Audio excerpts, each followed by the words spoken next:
ಸಾಯಿಬಾಬಾ ಸೇವಾ charitable trust Raichur Om Sai ಧ್ಯಾನ ಮಂದಿರ ದಿನಾಂಕ 29/7/2026ರಂದು ಗುರು ಪೂರ್ಣಿಮೆ ಪ್ರಯುಕ್ತ ಬೆಳಗ್ಗೆ 6 ಗಂಟೆಯಿಂದ ವಿವಿಧ ಪೂಜಾ ಕಾರ್ಯಕ್ರಮಗಳು ನೆರವೇರಿಸಲಾಗುವುದು. ಗುರು ಪೂರ್ಣಿಮೆ ವಿಶೇಷ ಆಕರ್ಷಣೆ ಶ್ರೀ ಸಾಯಿಬಾಬಾ ಅವರು ಧರಿಸಿದ ಪವಿತ್ರ ಕಪ್ಪಿನ ವಸ್ತ್ರದ ದಿವ್ಯ ದರ್ಶನ ಮಾಡಲಾಗುತ್ತದೆ. ಗುರು ಪೂರ್ಣಿಮಾ ಪ್ರಯುಕ್ತ ವಿಶೇಷ ಲಕ್ಕಿ ಡ್ರಾ. ಗುರು ಪೂರ್ಣಿಮಾ ಮಹೋತ್ಸವಕ್ಕೆ ಸಹಕರಿಸಿದ ಭಕ್ತಾದಿಗಳಿಗೆ ವಿಶೇಷ ಲಕ್ಕಿ ಡ್ರಾ ಮೂಲಕ ಆಕರ್ಷಕ ಬಹುಮಾನಗಳನ್ನು ನೀಡಲಾಗುತ್ತದೆ. ಪ್ರಥಮ ಬಹುಮಾನ 1 ಚಿನ್ನದ ನಾಣ್ಯ 22 ಕ್ಯಾರೆಟ್, ದ್ವಿತೀಯ ಬಹುಮಾನ ಸಾಯಿಬಾಬಾ ಕೇತನೆಯುಳ್ಳ 20 ಗ್ರಾಂ ಬೆಳ್ಳಿ ನಾಣ್ಯ, ತೃತೀಯ ಬಹುಮಾನ ಸಾಯಿಬಾಬಾ ಕೇತನೆಯುಳ್ಳ 10 ಗ್ರಾಂ ಬೆಳ್ಳಿ ನಾಣ್ಯ ನೀಡಲಾಗುತ್ತದೆ. ಹೆಚ್ಚಿನ ಮಾಹಿತಿಗಾಗಿ ಸಂಪರ್ಕಿಸಿ ಶ್ರೀ ಸಾಯಿ ಕಿರಣ್ ಆದೋನಿ ಗುರೂಜಿ, ಸಂಸ್ಥಾಪಕರಾದ ಧರ್ಮ ಅಧಿಕಾರಿಗಳು.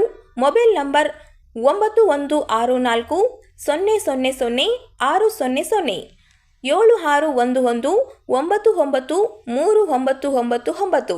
ಸ್ಥಳ ರಂಗಮಂದಿರದ ಹಿಂಭಾಗ, ಕೇಂದ್ರ ಗ್ರಂಥಾಲಯ ಹತ್ತಿರ, ಉದಯನಗರ ಸ್ಟೇಷನ್ ರಸ್ತೆ, ರಾಯಚೂರು.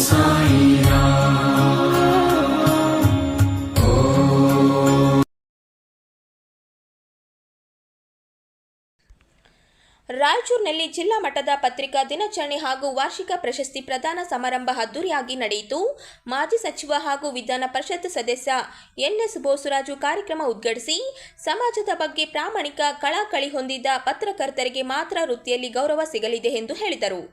ನಗರದ ಪಂಡಿತ್ ಸಿದ್ದರಾಮ ಜಂಬಲ್ದಿನಿ ರಂಗಮಂದಿರದಲ್ಲಿ ಕರ್ನಾಟಕ ಕಾರ್ಯನಿರತ ಪತ್ರಕರ್ತ ಸಂಘ, ರಾಯಚೂರು ರಿಪೋರ್ಟರ್ಸ್ ಗಿಲ್ಡ್ ಹಾಗೂ ವಾರ್ತಾ ಮತ್ತು ಸಾರ್ವಜನಿಕ ಸಂಪರ್ಕ ಇಲಾಖೆ ಸಂಯುಕ್ತಾಶ್ರಯದಲ್ಲಿ ಕಾರ್ಯಕ್ರಮ ನಡೆಯಿತು.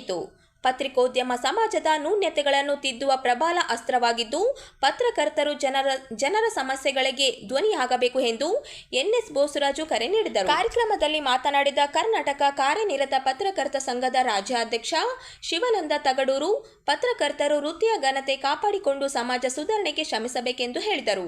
ಇದೇ ವೇಳೆ ಕರ್ನಾಟಕ ಮಾಹಿತಿ ಆಯುಕ್ತ ಬಿ. ವೆಂಕಟೇಶ್ ಸಿಂಗ್ ಅವರನ್ನು ವಿಶೇಷವಾಗಿ ಸನ್ಮಾನಿಸಲಾಯಿತು. ಸಮಾರಂಭದಲ್ಲಿ ಪತ್ರಿಕೋದ್ಯಮ ಕ್ಷೇತ್ರದಲ್ಲಿ ಸೇವೆ ಸಲ್ಲಿಸಿದ ಜಿಲ್ಲೆಯ ಹಲವು ಹಿರಿಯ ಹಾಗೂ ಯುವ ಪತ್ರಕರ್ತರಿಗೆ ಜೀವಮಾನ ಸಾಧನೆ ಮತ್ತು ವಾರ್ಷಿಕ ಪ್ರಶಸ್ತಿಗಳನ್ನು ಪ್ರದಾನ ಮಾಡಲಾಯಿತು.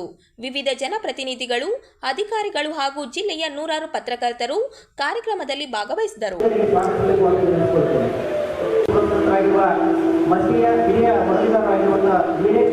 ಅವರನ್ನು ಕೂಡ ನಾನು ಆತ್ಮೀಯವಾಗಿ ಸ್ವಾಗತಿಸುತ್ತೇನೆ. ಅವರಿಗೆ ರವಿಕುಮಾರ್ ಮಾನ್ವಿ ಅವರು ಆಗಮಿಸಿ ಈ ಉಭಯ ಸಂಘಟನೆಗಳ ಇವತ್ತಿನ ವಿವಿಧ ವಾರ್ಷಿಕ ಪ್ರಶಸ್ತಿ ಹಾಗೂ ಪತ್ರಿಕಾ ದಿನಾಚರಣೆ ಪುರಸ್ಕೃತರಿಗೆ ವಿವಿಧ ಜೀವಮಾನ ಸಾಧನೆಗಳಿಗೆ ವಿವಿಧ ವಾರ್ಷಿಕ ಪ್ರಶಸ್ತಿಗಳು ಆಯ್ಕೆಯಾಗಿರುವಂಥ ಅವರಿಗೆ, ಹಾಗೆಯೇ ವಿವಿಧ ಪಕ್ಷದ ಮುಖಂಡರುಗಳಿಗೆ, ಸಂಘ ಸಂಸ್ಥೆಗಳ ಪ್ರತಿನಿಧಿಗಳಿಗೆ ಮತ್ತು ಎಲ್ಲ ಕುಟುಂಬಸ್ಥರಿಗೆ ನಾನು ಮಗದೊಮ್ಮೆ ನಿಮ್ಮೆಲ್ಲರಿಗೂ ಈ ಕಾರ್ಯಕ್ರಮ ವೆಂಕಟೇಶ್ ಶುಗರ್ ಪ್ರಧಾನ ಕಾರ್ಯದರ್ಶಿಗಳು, ರಿಪೋರ್ಟ್ಸ್ ರಾಯಚೂರು, ಇವರನ್ನು ಕೂಡ ಹೃತ್ಪೂರ್ವಕವಾಗಿ ಕಾರ್ಯಕ್ರಮಕ್ಕೆ ಸ್ವಾಗತವನ್ನು ಕೊಡ್ತೇನೆ. ಅವರಿಗೂ ಕೂಡ ಪುಷ್ಪವನ್ನು ನೀಡುವುದರ ಮುಖಾಂತರ ಮಲ್ಲಿಕಾರ್ಜುನ ಸ್ವಾಮಿ ಸ್ವಾಗತ ಕೊಡಬೇಕಂತ ಹೇಳ್ಬಿಟ್ಟು ಅವರಲ್ಲಿ ವಿನಂತಿಯನ್ನು ಮಾಡ್ತಾರೆ. ಕಾರ್ಯಕ್ರಮದಲ್ಲಿ ಒಂದು ಸಣ್ಣ ಬದಲಾವಣೆ. ಡಿ.ವಿ. ಗುಂಡಪ್ಪನವರ ಭಾವಚಿತ್ರಕ್ಕೆ ವೇದಿಕೆಯ ಮೇಲೆ ಆಸೀನರಾಗಿರ್ತಕ್ಕಂಥ ಈ ಪತ್ರಿಕಾ ದಿನಾಚರಣೆ ಸಂದರ್ಭದಲ್ಲಿ ಸಾಧಕರಿಗೆ, ಅದರಲ್ಲಿ ಪ್ರಮುಖವಾಗಿ ಪತ್ರಿಕಾತರಿಗೆ ಸನ್ಮಾನ ಮಾಡಿಸುವಂಥ ಕಾರ್ಯಕ್ರಮವನ್ನು ಸಹಿತ ನಾವು ಹಮ್ಮಿಕೊಂಡಿರ್ತಕ್ಕಂಥದ್ದು. ಅದರ ಜೊತೆಯಲ್ಲಿ ಈಗಾಗಲೇ ಸನ್ಮಾನ್ಯ ಅಧ್ಯಕ್ಷರು ಈಗಾಗಲೇ 3 ಬಾರಿಗೆ ರಾಜ್ಯದಲ್ಲಿ ಅಧ್ಯಕ್ಷರಾಗಿ ಅತ್ಯಂತ ಕ್ರಿಯಾಶೀಲರು, ರಾಜ್ಯದಲ್ಲಿರ್ತಕ್ಕಂಥ ಸಮಸ್ಯೆಗಳ ಜೊತೆಯಲ್ಲಿ ಸಂಘಟನೆ ಮಾಡ್ತಕ್ಕಂಥ ಅತ್ಯಂತ ಉತ್ತಮ ಶಕ್ತಿ ಇರ್ತಕ್ಕಂಥ ಅಧ್ಯಕ್ಷರು ನಮಗೆ ಬ್ಯಾಂಗ್ಳೂರಿನಲ್ಲಿ ತಂದ ಸಂದರ್ಭದಲ್ಲಿ ಪ್ರತಿನಿತ್ಯ ಯಾವುದೋ ಒಂದು ಪ್ರದೇಶದಲ್ಲಿ ನಮಗೆ ಅವರು ಭೇಟಿಯಾಗಿರ್ತಕ್ಕಂಥ ಸಂದರ್ಭ. ಅವರು ಬೆಳಗ್ಗೆಯಿಂದ ಸಾಯಂಕಾಲ ತನಕ ಸುತ್ತಾಡ್ತಾನೆ ಇರ್ತಾರೆ ವಿಷಯಗಳ ಬಗ್ಗೆ, ಪತ್ರಿಕಾತರ ಸಮಸ್ಯೆಗಳು ನಿವಾರಣೆ ಮಾಡೋದಕ್ಕೆ, ಸರ್ಕಾರದಲ್ಲಿರ್ತಕ್ಕಂಥ ಪ್ರಮುಖರಿಗೆ ಮತ್ತು ಅಧಿಕಾರಿಗಳಿಗೆ ಅವ್ರ ಗಮನಕ್ಕೆ ವಿಷಯಗಳು ತರದ ಮುಖಾಂತರ ಸಮಸ್ಯೆಗಳು ಬಗೆಹರಿಸಬೇಕಾದ್ರೆ ಅವ್ರು ಮಾಡಿರುವಂತಹ ಒಂದು ಪ್ರಯತ್ನದ ಮುಖಾಂತರ ಇವತ್ತು ಸುಮಾರು ರಾಜ್ಯದಲ್ಲಿ 3,000ಕ್ಕೂ ಮೀರಿರ್ತಕ್ಕಂಥ ಈ ಸದಸ್ಯರನ್ನು ಅವರ ಕ್ರಿಯಾಶೀಲತೆಯಿಂದ ಅತ್ಯಂತ ಯಶಸ್ವಿಯಾಗಿ ಕೆಲವು ವರ್ಷಗಳಿಂದ ತಮ್ಮ ಸಮಸ್ಯೆಗಳನ್ನ ಬಗೆಹರಿಸುವಲ್ಲಿ ಬಂದಿರುವಂತಹ ಸರ್ಕಾರಗಳ ಗಮನಕ್ಕೆ ತಂದು ಆ ಸಮಸ್ಯೆಗಳನ್ನು ಬಗೆಹರಿಸತಕ್ಕಂಥ ಒಂದು ಪ್ರಯತ್ನ ಮಾಡ್ತಾ ಇದ್ದಾರೆ. ಅಂಥವ್ರು ಇವತ್ತು ಈ ಕಾರ್ಯಕ್ರಮದಲ್ಲಿ ಭಾಗವಹಿಸಿದ್ದಾರೆ. ಅವರು ಮಾತನಾಡಿರ್ತಕ್ಕಂಥ ವಿಷಯಗಳನ್ನು ನಾವೆಲ್ಲರೂ ಗಮನಿಸಿದ್ದೀವಿ. ಪತ್ರಿಕಾತಂತ್ರ ಒಂದು ಜವಾಬ್ದಾರಿ ಯಾವ ರೀತಿ ಇರಬೇಕು, ಯಾವ ರೀತಿ ಸರಿಪಡಿಸಿಕೊಳ್ಬೇಕು, ಯಾವ ರೀತಿ ಸಮಾಜ ಹಾಗೂ ದೇಶದ ಅಭಿವೃದ್ಧಿಗೆ ನಾವು ಸಹಕಾರ ನೀಡಬೇಕಂತ ಮಾತುಗಳನ್ನು ಅವರು ಮಾತನಾಡಿದ್ದಾರೆ. ಇವತ್ತಿನ ಸಂದರ್ಭದಲ್ಲಿ ಎದುರಾಗಿರುವಂತಹ ಸವಾಲುಗಳು, ಎದುರಾಗಿರುವಂತಹ ತೊಡಕುಗಳು, ಎದುರಾಗಿರುವಂತಹ ಅಡ್ಡಿ ಆತಂಕಗಳ ಬಗ್ಗೆ ನಾವು ಚಿಂತನೆ ಮಾಡಬೇಕಾಗಿದೆ. ಇವತ್ತು ನಾವೆಷ್ಟೇ ಎತ್ತರಕ್ಕೆ ಬೆಳೆದ್ರೂ ಕೂಡ ಪತ್ರಕರ್ತ ಅನ್ನುವಂಥ ಲೇಬಲ್ ಅನ್ನು ತೆಗೆದಿಟ್ರೆ ನಿಮಗೆ ಆ ವ್ಯವಸ್ಥೆ ಒಳಗಡೆ ಯಾಕೆ ಗೌರವ ಸಿಗುತ್ತೆ ಅನ್ನೋದು ನಿಮಗೆ ಗೊತ್ತಿದೆ. ಹಾಗಾಗಿ ಪತ್ರಕರ್ತ ಅನ್ನುವಂಥ ಲೇಬಲ್ ಅನ್ನು ನಾವು ಧರಿಸಿದ ಮೇಲೆ ಶ್ರದ್ಧಾಪೂರ್ವಕವಾಗಿ ಅದನ್ನು ನಾವು ಧರಿಸಿದ ಮೇಲೆ ಅದೊಂದು ದೀಕ್ಷೆ ಅಂತ ಭಾವಿಸ್ಬೇಕು, ಅದೊಂದು ಜವಾಬ್ದಾರಿ ಅಂತ ಭಾವಿಸ್ಬೇಕು. ಹಾಗಾಗಿ ಆ ಜವಾಬ್ದಾರಿಯನ್ನು ನಿರ್ವಹಣೆ ಮಾಡುವಂಥ ನಿಟ್ಟಿನಲ್ಲಿ ಸದಾ ನಾವು ಬದ್ಧರಾಗಿ ಕೆಲಸವನ್ನು ಮಾಡಿದರೆ ಸುದ್ದಿ ಮನೆಗೂ ಶೋಭೆ ಬರುತ್ತೆ, ವೃತ್ತಿಗೂ ಘನತೆ ಬರುತ್ತೆ, ನಿಮ್ಮ ವ್ಯಕ್ತಿತ್ವವನ್ನು ಕೂಡ ಎತ್ತರಕ್ಕೆ ಬೆಳೆಯುತ್ತೆ. ಆ ಕಾರಣಕ್ಕಾಗಿ ನಾನು ಅನೇಕ ಕಡೆ ಹೋದ ಸಂದರ್ಭಗಳಲ್ಲಿ ಈ ಮಾತನ್ನ ಹೇಳಿದ್ದೇನೆ. ಬ್ಲಾಕ್ ಮೇಲ್ ಪತ್ರಕರ್ತರ ಅಗತ್ಯ ನಮ್ಮ ಸುದ್ದಿ ಮನೆಗೆ ಇಲ್ಲ, ಕ್ರಿಮಿನಲ್ ಪತ್ರಕರ್ತರ ಅಗತ್ಯ ಈ ಸುದ್ದಿ ಮನೆಗೆ ಇಲ್ಲ, ಸುಳ್ಳು ಹೇಳುವಂತ ಪತ್ರಕರ್ತರ ಅಗತ್ಯ ನಮ್ಮ ಸುದ್ದಿ ಮನೆಗಿಲ್ಲ, ದಿನನಿತ್ಯ RTI ಹಾಕೊಂಡು 28 ಸಲ RTI ಹಾಕೊಂಡು ಕಾಡುವಂತ ಪತ್ರಕರ್ತರ ಅಗತ್ಯ ಈ ಸುದ್ದಿ ಮನೆಗೆ ಇಲ್ಲ. ಹಾಗಾಗಿ ಸುದ್ದಿ ಮನೆಗೆ ಎಂತ ಅಗತ್ಯ ಇದೆ ಅಂದ್ರೆ ಯಾರ ಕಣ್ಣೀರನ್ನು ಒರೆಸಲಿಕ್ಕೆ ಸಾಧ್ಯ ಆಗುತ್ತೆ, ಯಾರಿಗೆ ನೋವಿಗೆ ಸ್ಪಂದಿಸಲಿಕ್ಕೆ ಸಾಧ್ಯ ಆಗುತ್ತೆ, ಯಾರ ಹೃದಯಕ್ಕೆ ಸ್ಪಂದನೆಯನ್ನು ಕೊಡ್ಲಿಕ್ಕೆ ಸಾಧ್ಯ. ಶ್ರವಣ ಕನ್ನಡ ರಾಯಚೂರು ಜಿಲ್ಲೆಯ ಸಿಂಧನೂರು ತಾಲೂಕಿನ ಗೊರೆಬಾಳದಿಂದ ವೆಂಕಟೇಶ್ವರ ಕ್ಯಾಂಪ್ ಪೈ ಕ್ಯಾಂಪ್ವರೆಗೆ ರಸ್ತೆ ಡಾಂಬರೀಕರಣ ಕಾಮಗಾರಿ ಹಿನ್ನೆಲೆಯಲ್ಲಿ ತುಂಗಭದ್ರಾ ಎಡದಂಡೆ ಕಾಲುವೆ 36ನೇ ಮಧ್ಯಭಾಗದಲ್ಲಿ ಕಳೆದ 40-50 ವರ್ಷಗಳಿಂದ ವಾಸವಾಗಿರುವ ಬಡ ಕೂಲಿಕಾರರಿಗೆ ಮತ್ತೆ ತೆರವು ನೋಟಿಸ್ ಜಾರಿಯಾಗಿರುವುದು ಆತಂಕಕ್ಕೆ ಕಾರಣವಾಗಿದೆ. ಈ ಕುರಿತು ಕರ್ನಾಟಕ ರಕ್ಷಣಾ ವೇದಿಕೆ ಎಚ್ ಶಿವರಾಮೇಗೌಡ ಬಾಣ ತಾಲೂಕು ಘಟಕ ತೀವ್ರ ಆಕ್ರೋಶ ವ್ಯಕ್ತಪಡಿಸಿದೆ. ಈ ಹಿಂದೆ ಇದೇ ವಿಚಾರವಾಗಿ ಜೂನ್ 30, 2026ರಂದು ಗಾಂಧಿನಗರದ ಗಾಂಧಿ ವೃತ್ತದಲ್ಲಿ ರಸ್ತೆ ರೊಕ್ಕೋ ಹಾಗೂ ಧರಣಿ ಸತ್ಯಾಗ್ರಹ ನಡೆಸಿ ಅಧಿಕಾರಿಗಳಿಗೆ ಮನವಿ ಸಲ್ಲಿಸಲಾಗಿತ್ತು. ಆದರೂ ಸಹಾಯಕ ಕಾರ್ಯನಿರ್ವಾಹಕ ಅಭಿಯಂತರು ಕರ್ನಾಟಕ ನೀರಾವರಿ ನಿಗಮದ ವತಿಯಿಂದ ಮತ್ತೆ ನೋಟಿಸ್ ಜಾರಿಯಾಗಿರುವುದಾಗಿ ಸಂಘಟನೆ ಆರೋಪಿಸಿದೆ. ದಶಕಗಳಿಂದ ನೆಲೆಸಿರುವ ಬಡ ಕೂಲಿಕಾರರನ್ನು ಪರ್ಯಾಯ ವ್ಯವಸ್ಥೆ ಕಲ್ಪಿಸದೆ ತೆರವುಗೊಳಿಸುವ ಕ್ರಮವನ್ನು ಕೈಬಿಡಬೇಕು.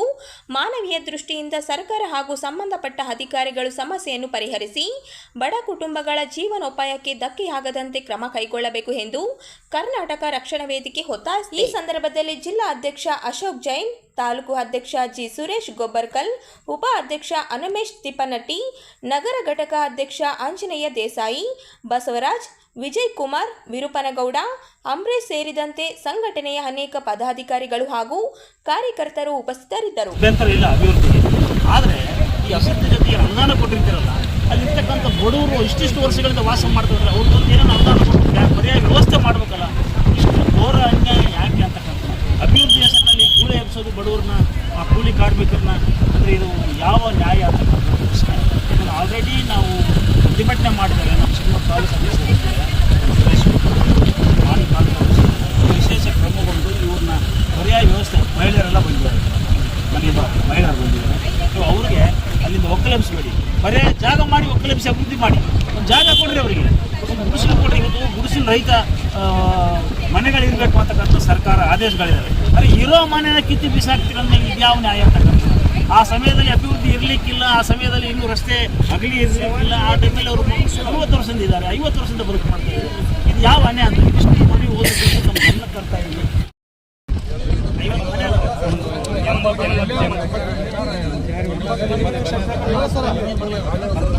50 ಮನೆ 80 ಮನೆಗಳು 50-60 ವರ್ಷದಿಂದ ಕೆಲವರಿಗೆ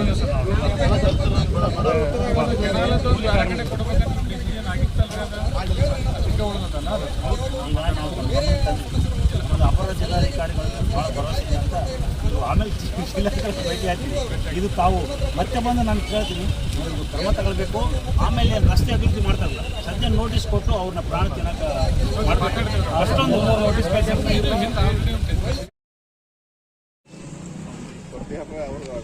ರಾಯಚೂರಿನ ರಿಮ್ಸ್ ಆಸ್ಪತ್ರೆಯಲ್ಲಿ ಚಿಕಿತ್ಸೆ ಪಡೆಯುತ್ತಿದ್ದ ವಿಚಾರಣಾಧೀನ ಕೈದಿಯೊಬ್ಬ ಆತ್ಮಹತ್ಯೆ ಮಾಡಿಕೊಂಡಿರುವ ಘಟನೆ ನಡೆದಿದೆ.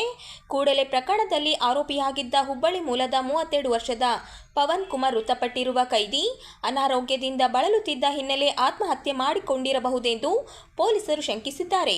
ಹುಬ್ಬಳ್ಳಿ ಮೂಲದ 32 ವರ್ಷದ ಪವನ್ ಕುಮಾರ್ ಲಿಂಗಸ್ಗೂರು ತಾಲೂಕಿನ ಕೊಲೆ ಪ್ರಕರಣದಲ್ಲಿ ಆರೋಪಿಯಾಗಿದ್ದು, ನ್ಯಾಯಾಂಗ ಬಂಧನದಲ್ಲಿದ್ದ ಅನಾರೋಗ್ಯದ ಕಾರಣ ಜುಲೈ 22ರಂದು ಚಿಕಿತ್ಸೆಗಾಗಿ ರಾಯಚೂರಿನ ರಿಮ್ಸ್ ಆಸ್ಪತ್ರೆಗೆ ದಾಖಲಿಸಲಾಗಿತ್ತು. ಪೊಲೀಸರ ಮಾಹಿತಿ ಪ್ರಕಾರ ಕೈದಿ ಕ್ಷಯ ರೋಗ, ಟಿಬಿ ಹಾಗೂ ಅನ್ನನಾಳದಲ್ಲಿ ರಕ್ತಸ್ರಾವ ಸಮಸ್ಯೆಯಿಂದ ಬಳಲುತ್ತಿದ್ದ ಎನ್ನಲಾಗಿದೆ. ಇದೇ ಕಾರಣದಿಂದ ಮಾನಸಿಕವಾಗಿ ನೊಂದಿದ್ದ ಆತ ಆತ್ಮಹತ್ಯೆ ಮಾಡಿಕೊಂಡಿರಬಹುದೆಂಬ ಶಂಕೆ ವ್ಯಕ್ತವಾಗಿದೆ. ರಿಮ್ಸ್ ಆಸ್ಪತ್ರೆಯ ಕೈದಿಗಳ ವಾರ್ಡಿನ ಶೌಚಾಲಯಕ್ಕೆ ತೆರಳಿದ ಪವನ್ ಕುಮಾರ್ ಬಹಳ ಹೊತ್ತಾದರೂ ಹೊರಬರದ ಹಿನ್ನೆಲೆಯಲ್ಲಿ ಅಧಿಕಾರಿಗಳಿಗೆ ಅನುಮಾನ ಬಂದಿದೆ. ತಕ್ಷಣ ಪರಿಶೀಲನೆ ನಡೆಸಿದಾಗ ಶೌಚಾಲಯದಲ್ಲಿಯೇ ಆತ ಆತ್ಮಹತ್ಯೆ ಮಾಡಿಕೊಂಡಿರುವುದು ಬೆಳಕಿಗೆ ಬಂದಿದೆ. ಘಟನಾ ಸ್ಥಳಕ್ಕೆ ಜಿಲ್ಲಾ ಪೊಲೀಸ್ ವರಿಷ್ಠಾಧಿಕಾರಿ ಭೇಟಿ ನೀಡಿ ಪರಿಶೀಲನೆ ನಡೆಸಿದ್ದಾರೆ.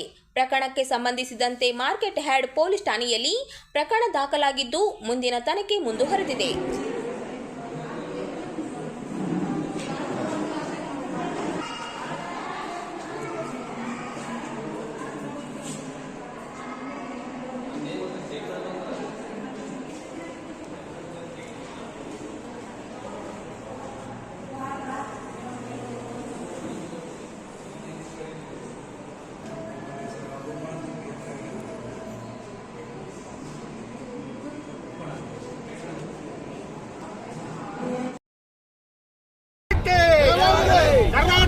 ರಾಯಚೂರು ಜಿಲ್ಲೆಯ ಅರಕೇರ ತಾಲೂಕಿನ ಹಾಲ್ನೋಡ ಗ್ರಾಮದಲ್ಲಿ ಜೂನಿಯರ್ ಕಾಲೇಜ್ ನಿರ್ಮಾಣಕ್ಕೆ ಮೀಸಲಾಗಿದ್ದ ಸರ್ಕಾರಿ ಜಾಗದಲ್ಲಿ ಅನಧಿಕೃತವಾಗಿ ಕೋಳಿ ಫಾರಂ ಕಟ್ಟಡ ನಿರ್ಮಾಣ ನಡೆಯುತ್ತಿದೆ ಎಂದು ಆರೋಪಿಸಿ ಕರ್ನಾಟಕ ದಲಿತ ಸಂಘರ್ಷ ಸಮಿತಿ ಜಿಲ್ಲಾಧಿಕಾರಿಗಳಿಗೆ ಮನವಿ ಸಲ್ಲಿಸಿದೆ. ತಪ್ಪಿಸ್ಥರ ವಿರುದ್ಧ ಕಠಿಣ ಕಾನೂನು ಕ್ರಮ ಕೈಗೊಳ್ಳುವಂತೆ ಸಂಘಟನೆ ಒತ್ತಾಯಿಸಿದೆ. ಅರಕೇರ ತಾಲೂಕಿನ ಹಾಲ್ನೋಡ ಗ್ರಾಮದ ಸರ್ವೆ ನಂಬರ್ 36/1ರಲ್ಲಿರುವ 5 ಎಕರೆ 24 ಗುಂಟೆ ಸರ್ಕಾರಿ ಭೂಮಿಯನ್ನು 2018-19ನೇ ಸಾಲಿನಲ್ಲಿ ಜೂನಿಯರ್ ಕಾಲೇಜು ನಿರ್ಮಾಣಕ್ಕಾಗಿ ಮಂಜೂರು ಮಾಡಲಾಗಿತ್ತು. ಆದರೆ ಸಂಬಂಧಪಟ್ಟ ಅಧಿಕಾರಿಗಳ ನಿರ್ಲಕ್ಷ್ಯದಿಂದ ಭೂಮಿಯ ಸಂರಕ್ಷಣೆ ಹಾಗೂ ಹದ್ದುಬಸ್ತು ಕಾರ್ಯ ನಡೆಯದೆ ಇದೀಗ ಕೆಲವರು ಅಕ್ರಮವಾಗಿ ಕೋಳಿ ಫಾರಂ ಕಟ್ಟಡ ನಿರ್ಮಾಣ ಮಾಡುತ್ತಿದ್ದಾರೆ ಎಂದು ಕರ್ನಾಟಕ ದಲಿತ ಸಂಘರ್ಷ ಸಮಿತಿ ಆರೋಪಿಸಿದೆ.